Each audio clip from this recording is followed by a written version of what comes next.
Hello dear students. In this video, we will see about function calls in detail.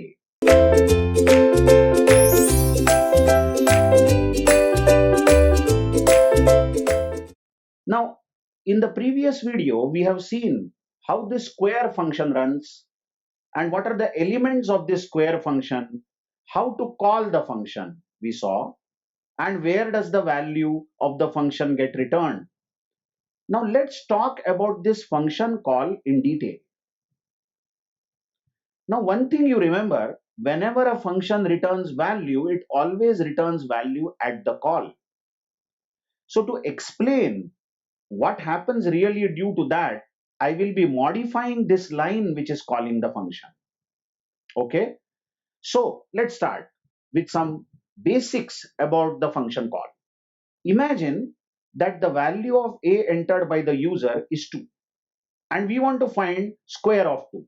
So we have called b is equal to square, and then clearly while calling the function, clearly we have passed the value of a. So 2 is the value passed and 2 definitely goes in x, the parameter, and function returns 4, that is 2 into 2. And 4 will be returned at the call here, and then 4 is saved in b. All these things we know. But now I am modifying this line. Suppose a entered is 2 and this line has been written as b is equal to square, square, bracket close, semicolon. Just check. This is called nesting of functions. Now, you know, by the way, anyway, you know the rule that brackets are always solved first. So this bracket is going to be solved first, but what is written inside the bracket, you watch, this is a function call. Square is a function called by passing value 2. We are passing 2 to the function. Function is going to calculate 2 into 2 and throw back, return 4.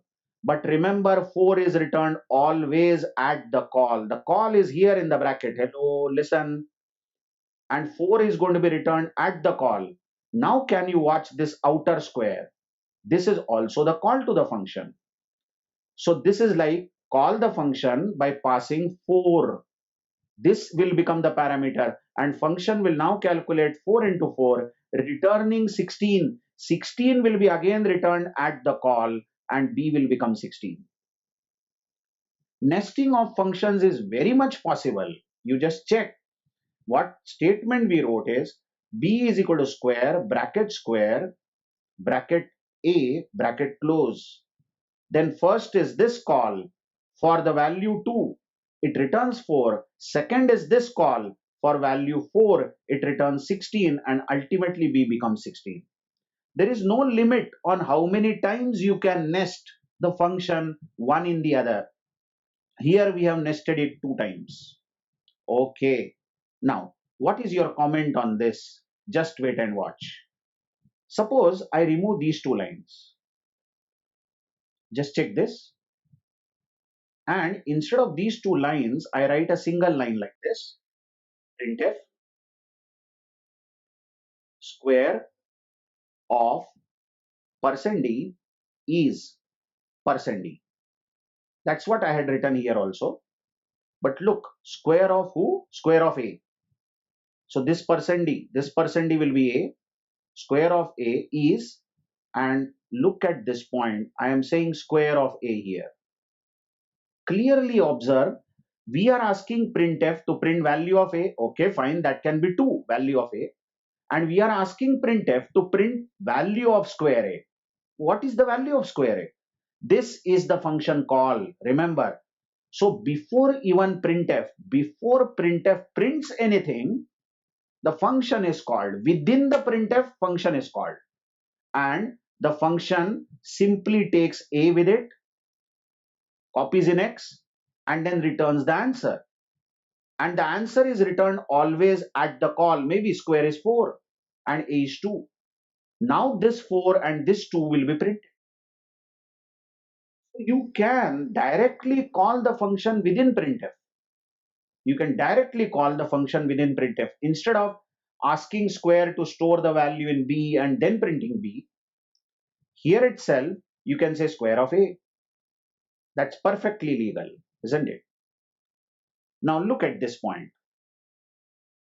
Suppose I have a problem like this, that I input a, okay, and then I want to know whether the square of a is greater than 25 or not. I don't know the reason. For some reason, I just want to know whether square of a is greater than 25 or not.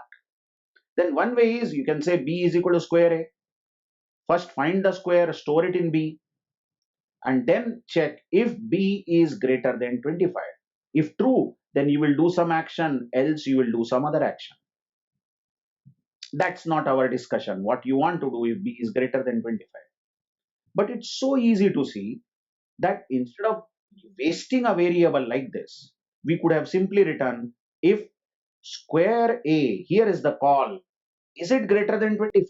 If it is, then take some action, otherwise take some other action. Because you know that square a is a function call, and this function call will return the value at the function call, isn't it? And that value will be compared with 25. So all these function calls are valid.